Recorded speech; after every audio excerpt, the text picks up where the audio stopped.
बिहार के सासाराम जिले के एक छोटे से गांव में 28 वर्षीय महिला घर घर जाती है और सभी से कहती है कि कई दिनों से भूखी हूं, अगर थोड़ा सा कुछ खाने को दे दोगे तो ऊपर वाला आपका बहुत भला करेगा। अब वो 28 वर्षीय महिला एक घर के सामने खड़ी है और बहुत देर से आवाज लगा रही है कि अरे कोई घर में है, कुछ खाने को दे दो, आपका ऊपर वाला बहुत भला करेगा।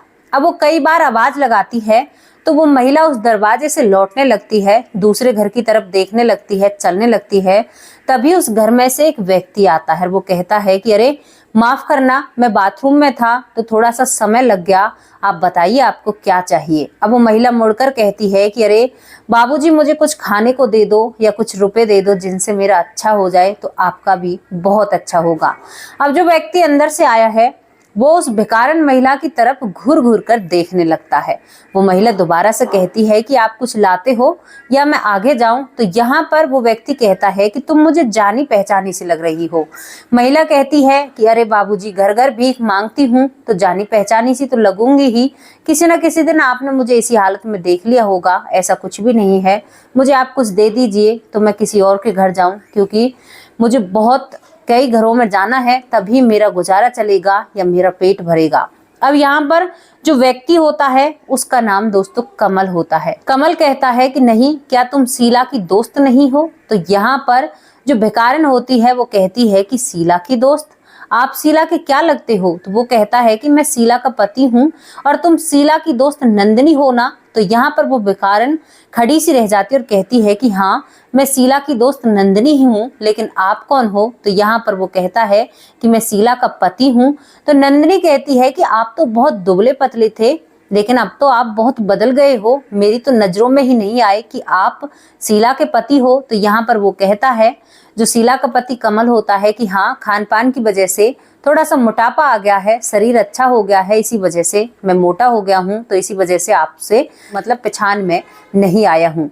यहाँ पर नंदिनी कहती है कि अरे शीला कहाँ पर है? तो उसे अंदर से बुला दीजिए, अब तो उसी से गप्पे मारूंगी, मेरी सहेली है, मैं तो कई बार उससे मिलने भी जाती थी और आप लेने के लिए जाते तो आपसे जब भी मुलाकात हो जाती, लेकिन देखो इतने दिनों बाद मुझसे आप मेरी समझ में ही नहीं आए कि आप मेरी दोस्त के पति हो। और यहाँ पर जो शीला का पति कमल होता है वो कहता है कि वो तो अंदर से नहीं आएगी। तो यहाँ पर नंदिनी कहती है कि क्या वो मायके गई हुई है? तो कमल कहता है कि वो मायके नहीं गई है, वो हमें छोड़कर चली गई, वो अपने किसी आशिक के साथ भाग गई है। जब ये बात नंदिनी सुनती है तो वो थोड़ी सी परेशान होती है, क्योंकि भाई उसकी दोस्त थी और दोस्त ने ऐसा काम किया तो शर्मिंदगी तो बात थी ही। तो यहाँ पर जो नंदिनी होती है वो कहती है कि अरे भाई, आप साफ साफ बताइए कमल जीजा जी की बात क्या है, पूरा मामला क्या है?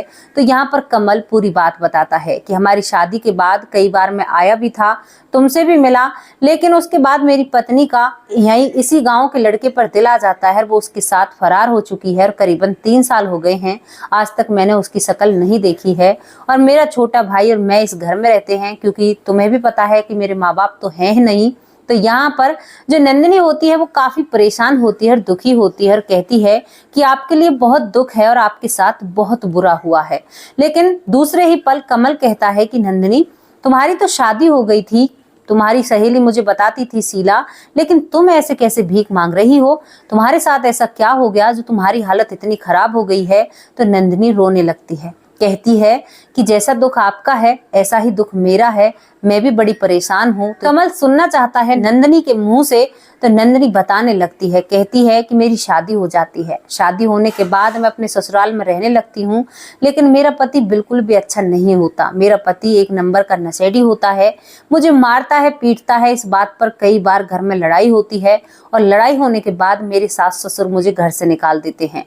घर से निकालने के बाद मैं अपने मायके आ जाती हूँ, क्योंकि मेरे पास कोई भी विकल्प नहीं था। जब मैं मायके आकर रहने लगती हूँ तो वहां पर मेरे साथ और भी बुरा हो जाता है। जो मायका अपना सा लगता था वो पराया लगने लगता है, क्योंकि मेरे भाई भाभी होते हैं, माँ बाप तो मेरे भी नहीं है जैसे आपके नहीं हैं, और मेरे भैया भाभी मुझे बहुत ताहने मारा करते, खाने को रोटियां नहीं दिया करते, सब्जी तक मुझे नहीं दी जाती, दूध की और चाय की तो आप बात ही छोड़ दो। और घर में रोज लड़ाई हुआ करती, जिस लड़ाई से मैं ससुराल से आई थी वही लड़ाई मायके में मिलती है। कई बार पति को समझाने की कोशिश की, उसके पास जाने की कोशिश की, लेकिन उस पति ने मुझे डिवोर्स दे दिया और उसने अपनी जिंदगी अलग बसा ली।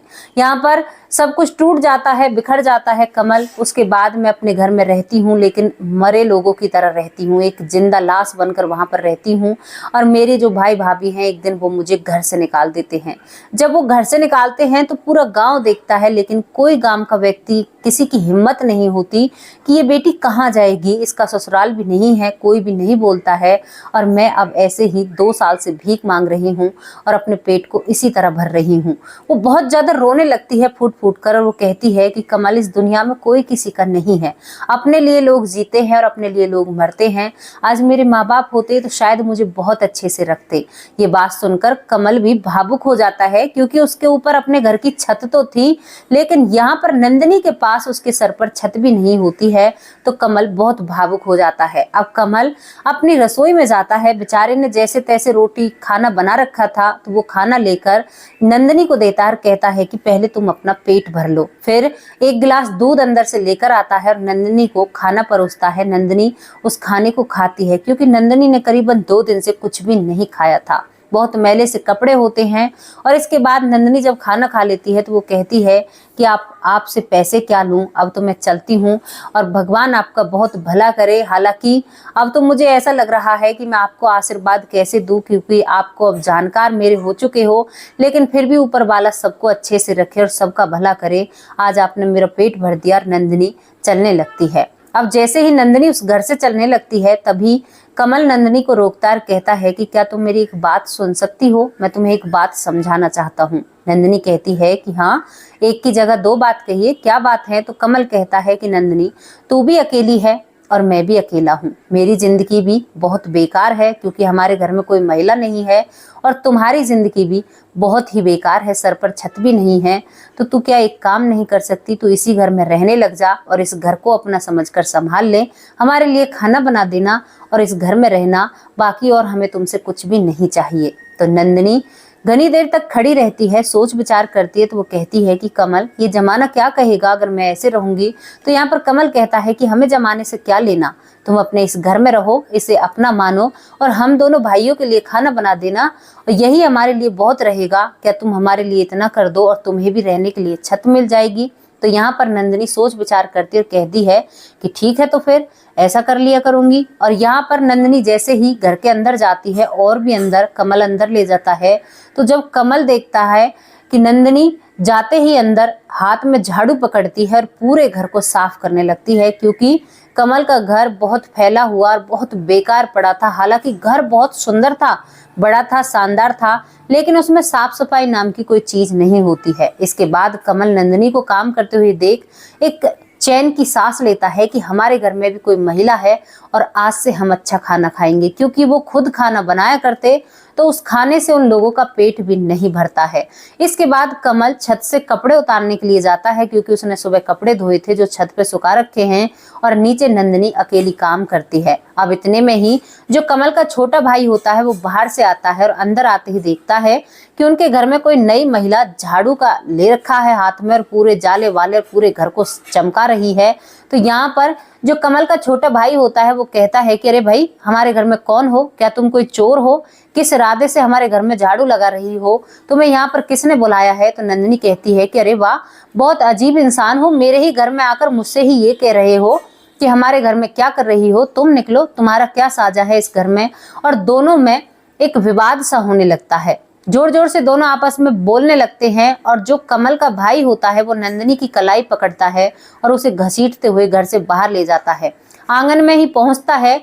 जैसे ही कमल ऊपर इन बातों को सुनता है, तो कमल एक छजली होती है मुंडेली, उससे नीचे झांक कर देखता है कि उसका छोटा भाई जिस लड़की को उसने अभी घर में रखा है उसे खींचकर बाहर कर रहा है। तो अभी कमल कहता है कि रे ओ भाई, रुक जा, थोड़ी देर शांति पकड़, मैं नीचे आ रहा हूँ, तुम्हें सारी बातें समझाऊंगा। कमल कपड़ों को लेकर नीचे आ जाता है, कपड़ों को बेड पर रखता है और उसके बाद अपने छोटे भाई को समझाने लगता है और पूरी कहानी बताता है कि ये शीला तुम्हारी भाभी की सहेली है ये, और मैं इनको जानता हूँ और मैंने यहाँ पर इनको काम पर रखा है। यहीं पर एक कमरे में रह लेंगी, इनके सर पर भी छत हो जाएगी और ये बहुत अच्छे से यहाँ पर इनका भी गुजारा हो जाएगा। यहाँ पर जो कमल का भाई होता है वो कहता है कि भाई आप इतने बड़े हो गए, आप समाज में उठते हो बैठते हो, आपको ये नहीं लगा कि ये समाज इस रिश्ते को क्या नाम देगा? एक महिला, वो भी जवान है, उसे हम कैसे घर में रख सकते हैं बिना रिश्ते के? आप इस बात पर क्या आपने सोच विचार किया? तो कमल का दिमाग घूम जाता है, वो सोचने पर मजबूर हो जाता है। ये बात शीला के भी दिमाग में आती है और वो भी सोचती है कि हाँ, बात तो इसने बहुत 100% की कही है कि ये लोग क्या कहेंगे, गांव वाले ही इस बात पर ऑब्जेक्ट करेंगे कि भाई एक जवान महिला घर में क्या कर रही है, दोनों मर्द ही हैं, तो बिना रिश्ते के तो यहाँ पर जो नंदिनी है नहीं रह सकती। अब कमल कहता है कि छोटे तू ही बता इस बात पर क्या समाधान है। तो कमल का छोटा भाई कहता है कि नंदिनी जी, मैं आपके सामने एक प्रस्ताव रख रहा हूं अपने भाई की तरफ से। क्या आप मेरे भाई से शादी करने के लिए तैयार हैं? क्योंकि आप दोनों का रिश्ता भी हो जाएगा और आपको इस घर में जगह मिल जाएगी और आप इस घर में मेरी भाभी बनकर रहेंगी और आपको मैं बहुत मान सम्मान दूंगा और सभी लोग जो गांव वाले हैं आपको एक सम्मान की नजरों से देखेंगे और आपका मान सम्मान पूरे गांव में रहेगा। अब आप सोच विचार करिए, वरना आप ऐसे इस घर में नहीं रह सकती। कमल का छोटे भाई का ये फैसला होता है। दोनों ही, नंदिनी और कमल, इस पर विचार करते हैं और विचार करने के बाद नंदिनी कमल से कह देती है कि ठीक है, मैं आपसे शादी करने के लिए तैयार हूँ, क्योंकि इस दुनिया में मेरा कोई भी नहीं है। अगर कोई जीवन साथी मिल जाएगा तो ये तो और भी अच्छी बात हो जाएगी। उधर कमल भी उतावला हो जाता है और उसके खुशी का ठिकाना नहीं होता। यहाँ पर कमल का भाई सरपंच को बुला लाता है, पूरी बात सरपंच को बताई जाती है और दोस्तों, कमल और नंदिनी की शादी एक मंदिर में करा दी जाती है और धूमधाम से शादी होकर अब यहाँ पर जो नंदिनी होती है उसे सभी भाभी, बेटी, बहू की नजरों से देखते हैं और बहुत मान सम्मान उस गांव में नंदिनी का किया जाता है और नंदिनी अपने घर में अपने घर को बहुत अच्छे से संभाल लेती है। धीरे धीरे जिंदगी आगे चलने लगती है। आगे चलने के बाद जिंदगी चलती है तो नंदिनी एक प्यारी सी बेटी को जन्म देती है। बेटी हो जाती है तो जो नंदिनी का देवर है वो उस पर बहुत लाड करता है और जिंदगी में नंदिनी भूल जाती है कि मैं कभी इतना भीख मांग कर खाया करती थी, इतनी दुखी मेरी जिंदगी रही है। दोस्तों, नंदिनी की जिंदगी में इतनी खुशी आ जाती है। अब एक दिन नंदिनी सोच विचार में बैठी हुई होती है, तभी वहां पर कमल आता है, कहता है कि नंदिनी कौन से ख्वाबों में खोई हुई हो। तो नंदिनी रोने लगती है और कहती है कि मुझे आपके साथ न कहीं जाना है। तो यहाँ पर कमल कहता है कि कहाँ पर जाना है, तुम बताओ, मैं तुम्हारे साथ चलने के लिए तैयार हूँ। तो वो कहती है कि मुझे अपने भाई भाभी के घर जाना है और उन्हें जवाब देना है कि मेरा भी इस दुनिया में कोई है, तुम ये समझते थे ना कि मेरा कोई भी नहीं है। तो कमल तुरंत अपनी पत्नी और बेटी को साथ लेता है और नंदिनी के गांव पहुंच जाता है। वहां पर नंदिनी अपने भाई भाभी के दरवाजे पर शोर मचाती है, आधे से गांव के लोगों को इकट्ठा करती है और अपने भाई से कहती है कि तू भाई नहीं है रे, तू तो बहुत बुरा है। तुमने एक पल के लिए भी मुझे ये नहीं देखा कि तेरी बहन मर गई है या जिंदी है, तू कैसा भाई है। आज मैं सारे रिश्ते नाते अपने जीते जी खत्म करना चाहती हूँ, तेरे मुंह पर तोड़ना चाहती हूँ। पूरा गांव खड़ा होकर देखता है, नंदिनी की बातें सुनता है, पूरे गांव वालों की आंखों में आंसू आ जाते हैं। वो मंजर ऐसा होता है और नंदिनी कहती है कि भैया मेरे श्राद्ध कर देना, मेरे नाम की तू चंदिया निकाल देना और भूल जाना तेरी कोई बहन है और मैं भी भूल जाऊंगी कि मेरी माँ का कोई जाया, मेरा कोई भाई है।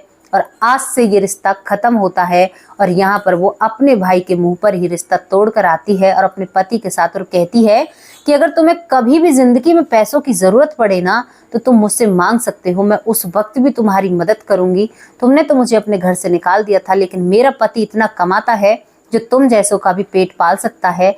जिन लोगों ने, कमल से कहती है कि इन लोगों ने मुझे सब्जी तक के लिए तरसाया था, तभी तो मैं इस घर से गई थी। और पूरा गांव रोता हुआ कहता है कि अरे नंदिनी बेटी, तुम्हें ये लोग नहीं रख रहे तो तुम हमारे घर आ जाओ। तो तभी नंदिनी कहती है कि ये चाचा हैं, जो ताऊ हैं, जो मेरे गांव के सभी लगने वाले हैं, उस दिन भी आप लोग ऐसे ही खड़े थे जिस दिन मुझे मेरे भाई ने घर से निकाला था। किसी ने एक राहत की मुझे एक बात ऐसी नहीं बोली थी कि बेटा ऐसे नहीं करते, तुम लोग सभी अपने घरों में घुस गए थे। किसी ने ये भी नहीं कहा कि बेटी हमारे घर आकर खाना खा लो।